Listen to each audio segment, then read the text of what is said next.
Silakan duduk.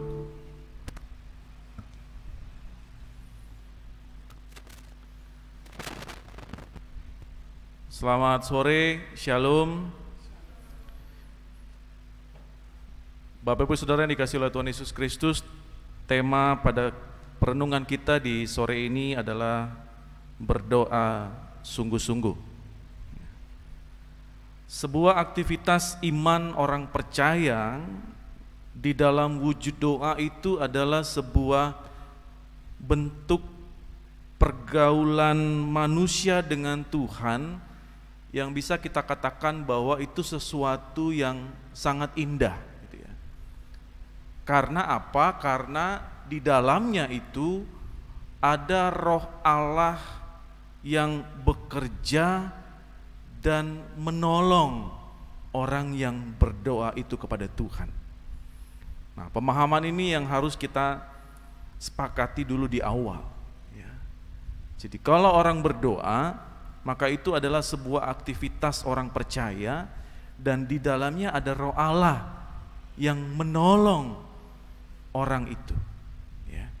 Nah, di dalam sebuah doa manusia itu menunjukkan rasa hormatnya kepada Allah yang ia percaya. Di dalam doa juga manusia menikmati ada hadirat Tuhan yang hadir bersama dengan dia pada saat itu. Di dalam doa juga ada sembah dan puji yang kita naikkan kepada Tuhan. Di dalam doa juga kita mensyukuri apa yang Tuhan boleh berikan. Di dalam doa juga ada pengakuan salah dan dosa. Dan yang terakhir yang sering kali kita lakukan adalah kita menaikkan harapan dan permohonan kita kepada Tuhan di dalam doa. Nah, bacaan kita pada sore hari ini Bapak Ibu Saudara adalah sebuah ayat yang sering kali dipandang sebagai sebuah ayat yang ayat pamungkas gitu ya, ayat mantra bisa dikatakan seperti itu, di mana kita memahami secara baik, bahkan kita menghafalnya dengan baik, bahwa ini adalah ayat yang dipakai oleh orang percaya kalau berdoa kepada Tuhan pasti terkabul. Enggak mungkin enggak terkabul. Apa yang kita minta pasti Tuhan kasih.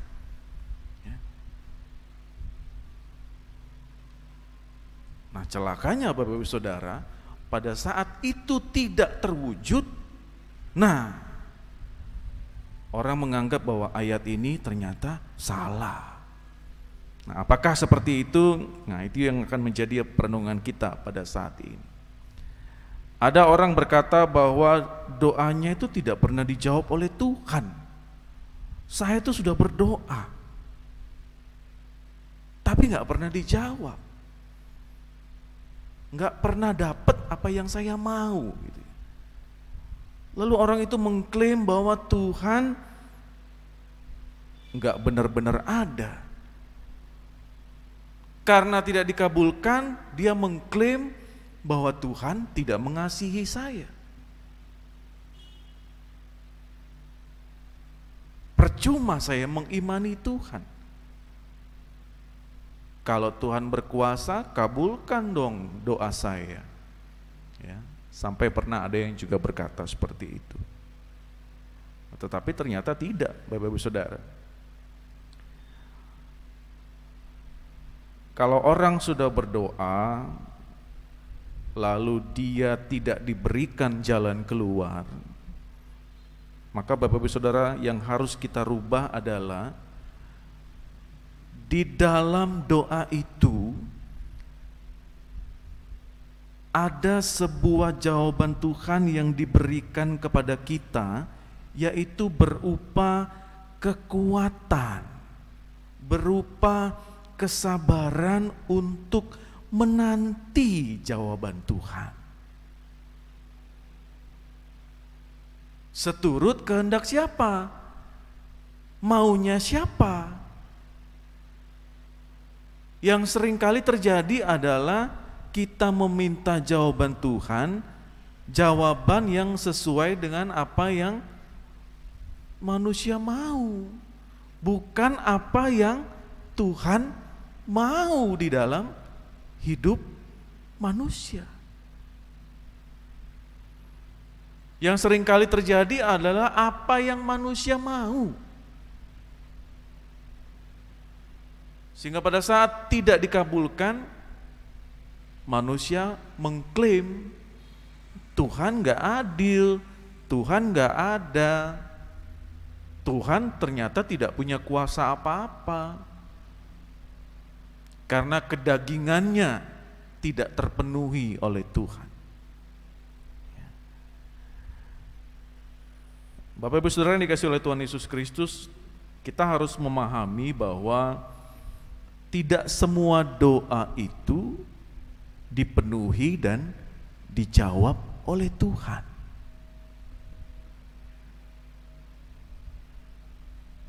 Manusia kalau sudah ingin, manusia kalau sudah mau, semua disampaikan ke Tuhan dan mintanya semuanya itu harus dikabulkan. Kalau Tuhan kabulkan, saya akan menyenangkan hati Tuhan. Nah, ada syarat-syarat tertentu ya. Kalau di bank itu SKB berlaku, syarat dan ketentuan berlaku, baru bisa. Nah, kita nggak bisa pakai seperti itu dengan hubungan kita dengan Tuhan. Tuhan kalau bikin begini dalam hidup saya, kalau oke, baru saya rajin berdoa, baru saya rajin beribadah, saya kasih persembahan yang banyak. Kalau A, B, C, D, E sampai Z Tuhan penuhi ya, udah kebalik gitu ya. Yang jadi Tuhan siapa sebenarnya ini? Kita yang atur Tuhan, bukan Tuhan yang atur kehidupan kita. Nah, Bapak Ibu Saudara yang dikasihi oleh Tuhan Yesus Kristus, sebuah doa itu akan dijawab oleh Tuhan dengan satu syarat, sesuai dengan maksud dan rencana Tuhan sendiri. Tidak salah kalau kita menyampaikan permohonan-permohonan kita kepada Tuhan. Tetapi ingat, di dalam doa yang kita naikkan, itu ada sebuah tanggung jawab rohani yang harus kita pegang betul. Ya.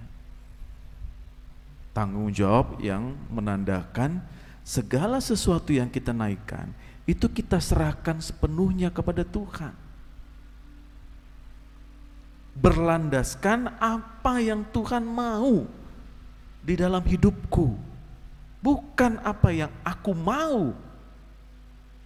Ya. Nah, itu menjadi poin penting Bapak Ibu Saudara selama kita memiliki pergaulan kita dengan Tuhan di dalam bentuk aktivitas iman ini, yaitu berdoa. Yakobus 5 ayat 16 katakan, kalau kita meminta kepada Tuhan, kita harus memintanya dengan sungguh-sungguh. Di dalam doa, kalau kita minta sungguh-sungguh, di situ terlihat apanya nih? Terlihat bahwa kita nggak sanggup kalau tidak ada kekuatan dari Tuhan. Begitu kita meminta kepada Tuhan, kita memohon kepada Tuhan, disitulah kita menempatkan diri bahwa saya itu nggak bisa apa-apa tanpa Tuhan. Maka hidup saya sepenuhnya adalah milik Tuhan, biarlah Tuhan yang atur mana yang terbaik Tuhan boleh berikan.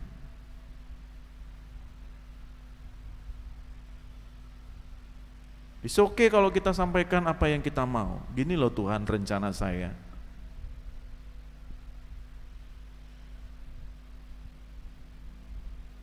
Nah, itu menjadi catatan penting pada saat kita memahami kedekatan kita, pergaulan kita kepada Tuhan, bahwa di dalamnya ada Roh Allah yang membantu kita untuk diberikan kekuatan pada saat kita menanti jawaban itu daripada Tuhan.